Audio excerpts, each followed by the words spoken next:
to the This demo. was really good.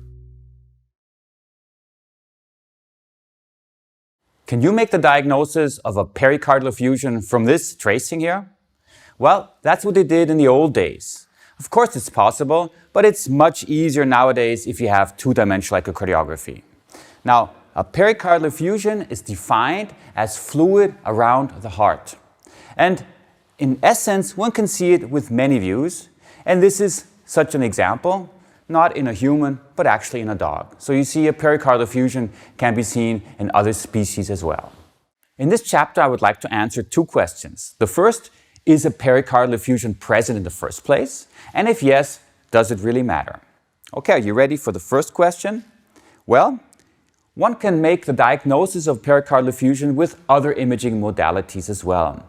We could, for example, use MRI, a chest X-ray, CT, or even the ECG, where one can see variations in the amplitude of the QRS complex, which is what we call so-called QRS complex alternance. But all of these methods have a few pitfalls. Either they're very expensive or not readily available, as for example CT or MRI, or they're rather inexact, as for example the chest X-ray, which is only able to detect rather large fluids, or the ECG, which is very unspecific as well. So the best choice definitely that you have is echocardiography. From which image position should you image a pericardial effusion? Well, my first choice would be the subcostal view. Why? Because we have a very good view to the heart and especially to the pleura in the region of the right ventricle. And this is where you frequently see pericardial effusions. This here would be now the diaphragma here. This is the pericardium, and right between the pericardium and the heart you have an echo-free space. Remember, that's the definition of a pericardial effusion. Here on the left you have the patient with the pericardial effusion, and on the right, after a few weeks, where the pericardial effusion was then gone. The subcostal view has an additional advantage. We're able to see the region of the right atrium, where we frequently see a pericardial effusion as well, and we can see the inferior vena cava, which will play an important role when we look at the hemodynamic sequels of a pericardial effusion. My second most favorite view is the peristernal window. Now, the peristernal window will show a pericardial effusion in the short axis view, for example, behind the left ventricle, or in front of the right ventricle, right here.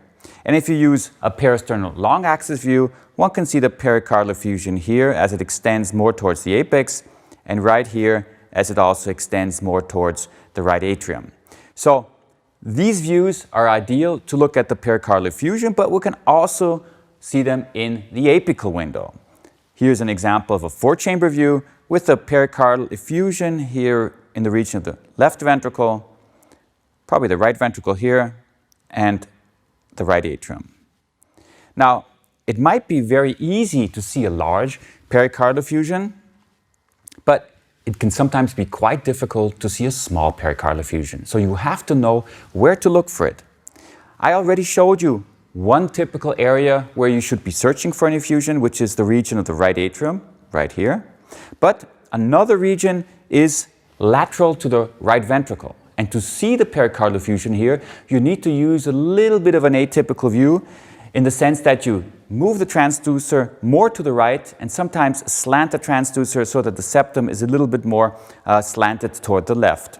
So here would be the pericardial effusion neighboring the right ventricle, which you don't see as nicely here in a normal standard four-chamber view. Most pericardial effusions are circumferential, especially if they're at least moderate or large in size. But sometimes you will see localized effusions as well. For example, as mentioned, you can have them just right behind the left atrium, the right atrium, or sometimes only behind the left ventricle. The reason for having localized effusions is listed right here. Frequently it's post-traumatic or trauma, which means there is some kind of a bleeding, or you have an infection. In this case, the pericardial effusion is somewhat chambered so that there is no free communication with the fluid throughout the entire pericardium. That's why they're localized. Let's take a look at this patient. This patient was sent to ablation therapy because he had atrial fibrillation, and when he came back, he complained of chest pain and dyspnea. This is the echocardiogram of the patient. Now, not a good finding. Why? Because we have a localized pericardial effusion right here. In addition, fiber strands, you will hear later why this is important, and obviously this indicates some form of bleeding, probably as a result of the ablation therapy. So what is the key message here? You have to watch out because sometimes pericardial effusions are hidden and you have to search for them, just as for the spider here, which is hidden within the white flowers. And you have to watch out that you don't mistake something for a pericardial effusion. For example, this patient here, where one thought that there is a pericardial effusion right here in the region of the liver, which in essence is what we call epicardial fat. What is epicardial fat? Well, it's a normal feature of the heart. Every heart has some degree of fat attached to it on the epicardium, especially in certain regions. And this can look very similar actually to a pericardial effusion because it too can appear as an echo-free space. This is a beautiful example here where you see both a pericardial effusion and epicardial fat. Now, if you have some degree of fluid surrounding the heart, you can see the epicardial fat much better, and this sometimes leads to the differential diagnosis or to the confusion that this might be some kind of a structure on the heart, a tumor, or maybe some infectious material, which in essence it is not. So beware that epicardial fat can be confused with a pericardial effusion. The regions where you see the epicardial fat very frequently is right here in the groove between the atria and the ventricle, and very frequently you would see it here at the bottom of the heart and sometimes frequently also located close to the left atrial appendage. One feature of epicardial fat is that you don't see very much of it in the region of the atria. So if you have a structure there, very likely it is not epicardial fat, but something else. Subcostal view, echo-free space behind the heart. Is this a pericardial effusion? Well, no. This is another differential diagnosis you have to know. This is ascites. The patient has water in the abdomen, free fluid, which is seen right here. The pericardium would be here, and you do not see a space in between. Now, it might be difficult at times, but if you move the transducer to other parts of the body, for example, to the abdomen, you will see that there truly is free fluid here. But you can also focus more on the liver or on the spleen, and then you will see that actually the fluid is in the abdomen and not surrounding the heart. What about this example here? Again, we have an echo-free space behind the posterolateral wall and here behind the left ventricle. Is this a pericardial effusion? Again, not. This is a pleural effusion. In this chapter, we'll hear much more about the pleural effusion towards the end. But one thing that I want to mention here right at this point in the lecture is that the pericardial effusion would be free fluid that is in front of the aorta, while a pleural effusion always reaches out or extends behind the aorta. So this is the classic criteria how to differentiate the two. At this point, I can tell you that this is nice if you only focus on a peristernal long axis view, but you're free to put the transducer anywhere on the body. So if you put the transducer in the back, you can easily differentiate the two from each other anyway. But this is nice, and this is what you should learn, and that's what's in the textbooks. Are you ready for the second question? Does a pericardial effusion matter? Here we have three issues: the cause, the size, and the question whether or not tamponade or some form of hemodynamic compromise of the pericardial effusion is present. Let's look at the cause, and you have to figure out whether or not the pericardial effusion matters or not. Here is the first example. A young individual with myocarditis was sent to myocardial biopsy, and this is the echocardiogram that was performed afterwards. We see free fluid here, and obviously it matters because here we have the suspicion that something went wrong during biopsy and that we perforated the heart and that this might even be blood. Of course it matters. What about this example? Well, very dramatic finding indeed.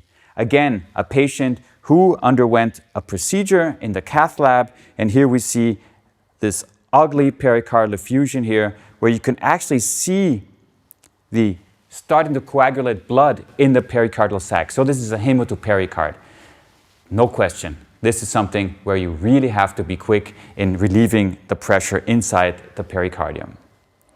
Another example of a hematoma, this patient underwent a cardiovascular surgery. He was operated on the tricuspid valve. He was an HIV positive patient and had tricuspid valve repair following endocarditis. And 2 days after the operation, he suffered from dyspnea, and this was the finding we have. Now, this is a more consolidated form of a hematoma. We have a large hematoma here inside the pericardial sac, and this obviously also matters. It might not be such an urgent situation as we had in the previous case, but this patient definitely needs reoperation.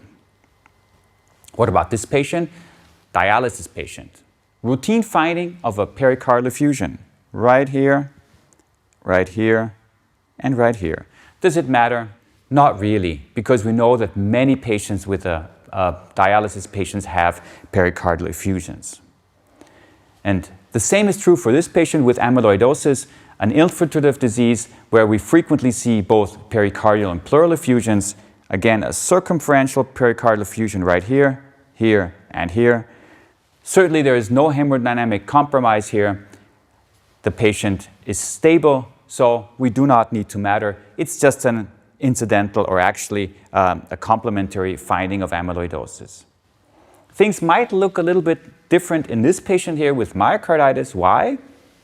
Because, first of all, this pericardial effusion together with the reduced left ventricular function points to the diagnosis of myocarditis, so it can be used in a diagnostic sense. But it certainly does not need any form of relievement. We do not need to perform pericardial tap here. It's again just a finding which is complementary to the disease of myocarditis or infection of the heart. So nothing to worry about, but an important finding in the sense of helping us with the diagnosis. What does this case have in common with the previous case? Both have an infection of the heart, only in this case we have involvement of the pericardium in what we call pericarditis and probably a bacterial infection because we have organized structures within the pericardial sac. And here it would matter because these patients can develop what we call seroeffusive constrictive pericarditis.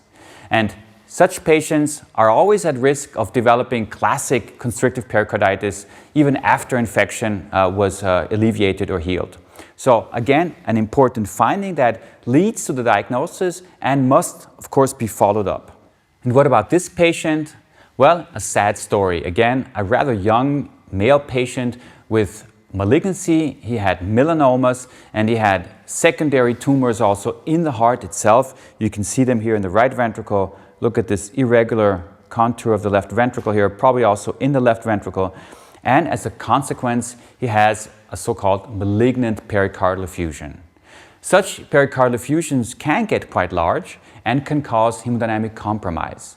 Now, of course, you will have to look at the clinical situation the patient is in, but if he does develop symptoms, you will have to tap this patient. So especially in oncology patients with a pericardial effusion, you have to watch out. Now, you might not always see the tumors in the heart itself. Sometimes they're in the pericardium and very difficult to visualize, if not invisible at all. And the only thing you will see is a pericardial effusion. Here is such an example. Also a patient with a lymphoma. You don't see any tumors in the heart. You only see the large pericardial effusion surrounding the left ventricle. My suggestion, follow these patients up and look closely at their symptoms. And if they develop symptoms, you will have to react. Here's a list of potential causes of pericardial effusion. Just to make things short, what is important for you? Watch out for those who are now pinpointed in red. Those are the causes where you have to watch out. If there's some form of an infection, if you have malignancies, if the patient had a trauma, and especially in post-cardiovascular surgery patients or patients who underwent some form of a procedure. Of course, you will frequently need a thorough workup to figure out why a patient has a pericardial effusion. In many cases, you will still not find the definite answer. We call these idiopathic pericardial effusions. But by looking at the echocardiogram, you can get at least some hint as to what the cause of the effusion could be, especially if you can pinpoint the pericardial effusion as being a transudate, where you have a very clear fluid within the pericardial sac, an exudate, where maybe fiber strands are present, a pericardium where you have consolidated parts, as we saw previously in the patient with the pericarditis, or a hematopericardium where I showed you an example as well. So you see, knowing what the cause of the pericardial effusion is definitely helps you to decide whether or not a pericardial effusion matters or not. Now we'll go to a second important point, namely, how large is the pericardial effusion? You probably noticed from the examples I showed you so far that there is a fairly large variation in the size of pericardial effusions. Well, normally you have at least some degree of fluid within the pericardial sac. That's important so that both parts of the pericardium can kind of glide between each other, but the fluid never exceeds more than maybe 15 to 20 milliliters. If you have more fluid, then we would have an echo-free space in diastole. And this is the actual definition of a pericardial effusion. And that's also where we measure the pericardial effusion. And this scale I have here on the screen shows you how to grade pericardial effusions according to the societies here on the right.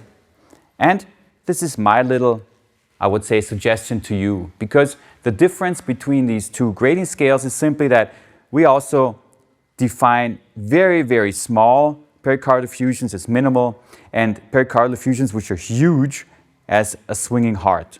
So take a look at these different degrees of pericardial effusion, and here would be the corresponding amount of fluid that you can estimate to be in the pericardial sac.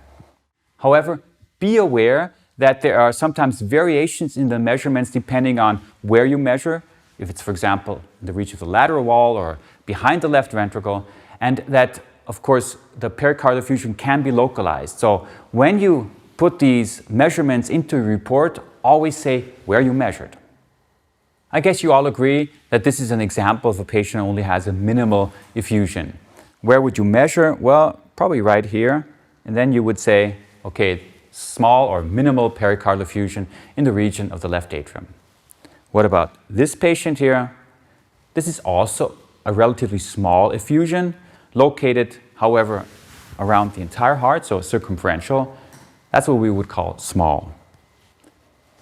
This effusion is slightly larger, especially if you look at it from a subcostal view. This would be probably a moderate, maybe even moderate to large pericardial effusion. So you can see not only we do measure an effusion, but we also eyeball it. This in turn would be a very, very large pericardial effusion. He could probably have more than a liter of fluid within the pericardial sac. And in such situations, the heart would make a kind of a swinging motion within this pericardial sac. That's what we call it, swinging heart. Here's an example for you. A patient comes in with rheumatoid arthritis. We perform an echocardiogram, and this is what we find. Something to worry about? Definitely not. The patient only has a small pericardial effusion, and rheumatoid arthritis very rarely causes large pericardial effusions which cause tamponade. They develop slowly, therefore the pericardium has time to adapt, and therefore the hemodynamic sequels of such an effusion are rarely significant. One last tip when it comes to quantifying pericardial effusions. I showed you that it's possible to measure, but it's probably better if you compare the patient from one exam to the next. This is an example of such a patient where you nicely see the regression of the pericardial effusion. If you always take exactly the same loop and put them on one screen, you will see that the pericardial effusion was probably moderate here. Then it got a little bit larger, smaller again, and then at the end, it's almost gone. This is, for me, the best evidence that the therapeutic effect of whatever was done in this patient was effective or not. The last issue we have to look into is whether or not the patient has tamponade. Now, tamponade in essence is a severe clinical condition, and patients who have tamponade have to be symptomatic in one way or other. So expect to see symptoms of either hypotension, dyspnea, tachycardia or edema, or maybe all of them together. Tamponade is on the far side of hemodynamic compromise. You might have more subtle forms of hemodynamic importance of pericardial effusion, and these you can detect with echocardiography as well.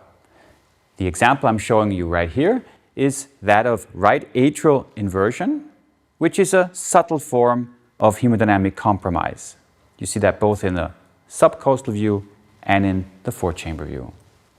This patient has a more progressed form now. Here we not only have inversion of the right atrial wall, but also of the left atrial wall. Still nothing to worry about if the patient is asymptomatic. And finally, in this patient, you will have to worry because now we have compression of the right ventricle. And patients usually develop symptoms in this setting. Again, a patient where the right ventricle was perforated during implantation of a pacemaker. In all of these settings, what you should be looking for is the IVC, because if you have a dilated IVC, this somehow speaks for a hemodynamic significance of the pericardial effusion.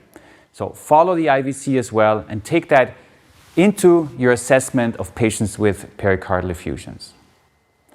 And one last topic, if you have a very, very large pericardial effusion, as the swinging heart that I showed you previously, most likely the patients would have at least some degree of dyspnea or some symptoms. Not necessarily tamponade, but they will be symptomatic. And frequently you will have to act, especially if an effusion that is as large as this one here. And finally, you do not need to be a rocket scientist to know that you have to act in this situation, the patient that has bleeding into the pericardial sac. The role of echocardiography here is simply to document that blood is in there. And once you have that, rush to the OR. So you see, the topic of pericardial effusion is a quite simple one. Of course, there are more complex issues as well. For example, looking at the inflow signal of the mitral valve to look at all sorts of different things. But this is something we'll teach you in the masterclass. Why are we covering pleural effusion in an echo course? Simple. Pleural effusions are frequently present in cardiac conditions, and pleural effusions can mimic symptoms of cardiac disease. And I think it should be an integral part of every echo exam that we look for a pericardial effusion and that we detect a pericardial effusion if it is present on our echocardiogram. Take a look at this example. This patient definitely has a right heart problem. His left ventricle is pretty okay, but there is massive tricuspid regurgitation. You can see that there is tricuspid regurgitation and that right ventricular function is poor. Now, if we look at the pleural of this patient, no wonder the patient has not only pleural effusion right here, but also some degree of ascites. The reason is that right heart failure is frequently associated with pleural effusions. So, especially in these cases, you should look for it. And how do we image a pleural effusion? Well, I would prefer to use a longitudinal view where you put the transducer either on the side or on the back of the patient. In this case, we have the free fluid here. This is top, this is bottom, and what you nicely see here is the spine. This is also why we call it the spine sign. The fluid in front of the spine permits us to see the spine, and not only that, but also the aorta right here. If you want to visualize the pleural effusion on the left, you can do that as well.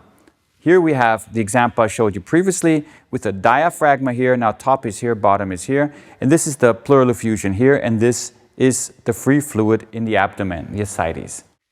Of course, you could even detect small amounts of pleural effusion. This is the advantage of echocardiography. We're actually more sensitive than the chest X-ray is. A very small effusion right here on top of the diaphragm. Okay? And we showed you this image previously, or a similar image. How do we differentiate a pleural effusion from a pericardial effusion? In the peristernal view, very simple. You have the aorta here. This small little free space here is the pericardial effusion, and everything that is behind the aorta is the pleural effusion. What about the apical views?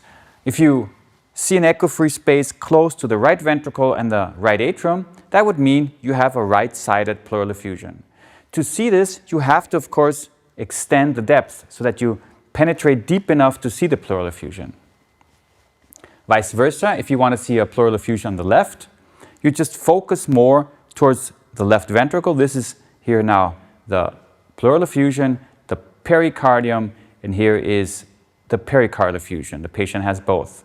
Again, we have fibrous strands here in the pleural effusion, which points to an infectious origin, and that was actually what the patient had. My question to you, from where was this image obtained? It's not a subcostal view because we have the left ventricle here in front and the right ventricle here in the back. This obviously was imaged from the back. Because the patient has a pleural effusion, we're even able to see the heart. The free fluid, the atelectatic lung, which is collapsed due to the fluid.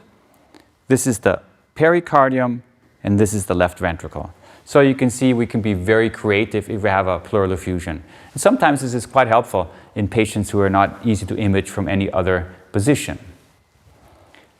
Pleural effusions are visible in a transesophageal echo as well. You'll see that later. Here's a large pleural effusion we see from a TE. It's also possible to visualize pleural effusions with transesophageal echocardiography, but that is a specific topic we'll discuss in the part on transesophageal echo. To summarize, when should you be looking for a pleural effusion? First of all, if you have right heart disease or a problem with the right ventricle, if you have unexplained dyspnea, because maybe the effusion is actually the cause of dyspnea and not a cardiac problem, if the patient has fever, and finally, malignancies. Patient comes to screen for left ventricle function in chemotherapy, and you image the pleural and maybe find pleural or pulmonary involvement. What do I mean? Here's an example. Patient with pancreatic cancer, and what we found was pleural carcinosis. Again, the structure, the echodense structure here in the lung is caused by the tumor of the patient.